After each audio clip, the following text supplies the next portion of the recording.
Hey, everybody, welcome back to Coffee with John, part two with Maria Mileder, Global Head of Innovation at PayPal. Maria, it's always good to see you. Thank you for a Good to see two-part you. series this week. I really appreciate it. Today, I wanted to talk about, we talked a little bit about this yesterday at the end of our conversation, growing an idea and what that means, and that there really is no bad idea, that every idea kind of stems from the previous idea. And I think a lot of times people, sometimes don't have the courage to say even how small they think an idea may be, but sometimes that small little participation can lead to such big things. So can you kind of talk about how to grow an idea and kind of what to do with it when it's in your brain and how to get it into the room?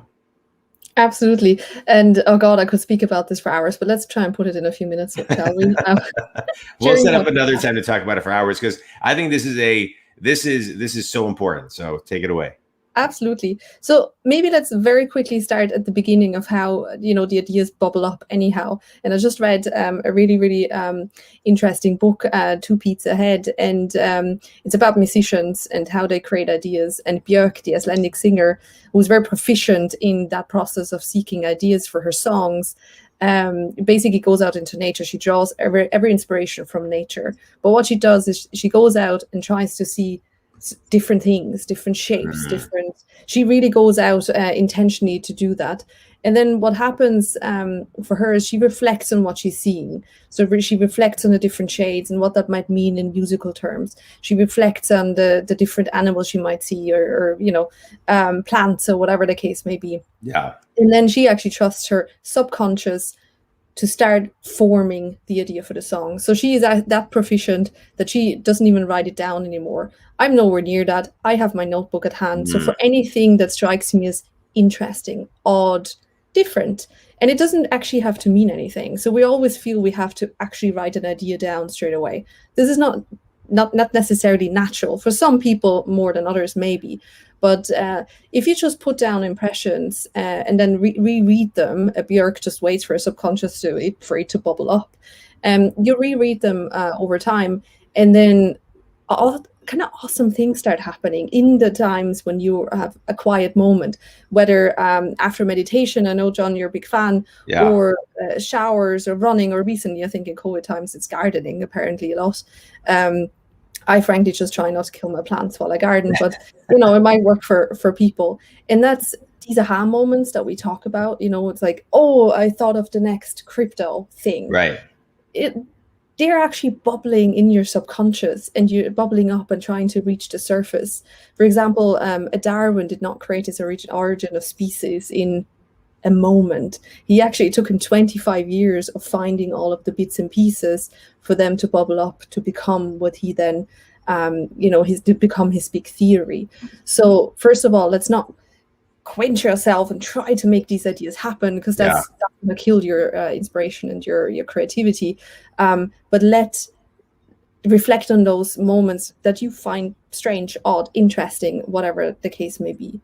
And then as you come up with these things, you yourself can build on your own ideas. And like you said, John, sometimes I'm like, why am I thinking about this? Why am I staring at this thing? I feel frankly, like an idiot, to be honest. So I wouldn't share it with the world apart from my notebook. But then as I kind of come back to these things or find something else, it's like a detective finding clues to trying to solve a mystery. It's just that you don't actually know what you're solving for.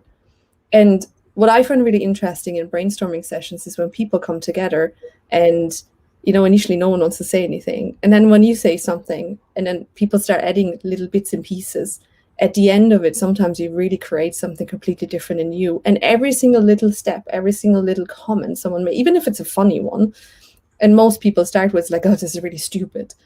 Those are really the special ones. So I think you need to allow yourself to be a bit silly sometimes. And to just not judge yourself. I think we're terrible judges of ourselves. Wow.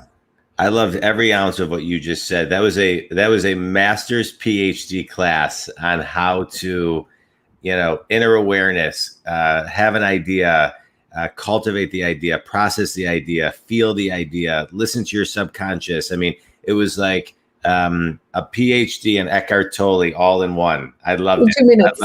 2 minutes. That was great. Right. What kind of coffee are you drinking? So today I'm actually drinking a lovely tea because, of course, Yeah. for me it's tea, like a rooibos something or other. Okay. It's good for my tummy now. There you go. All right, good, good. Well, cheers to you. I Cheers to appreciate you. you and all of your insights. That was so beautifully said. I don't need to say anything more. That was great. I just want to say this. I want to encourage everybody, no matter where you sit in an organization, whether you are, it doesn't matter, wherever you are, if you are tapping into your senses and have an idea, share it, because every idea matters. It is so important. And I think over these next 10 years, we're going to see innovation accelerate like we've never seen it before in the last 50 to 100 years. So have the courage and speak up. Maria, I can't thank you enough for being on. Thank you so much for having coffee with me this morning, afternoon for you in Ireland, but I appreciate it. Think community, thanks for tuning in. Thanks, everybody. Thank you.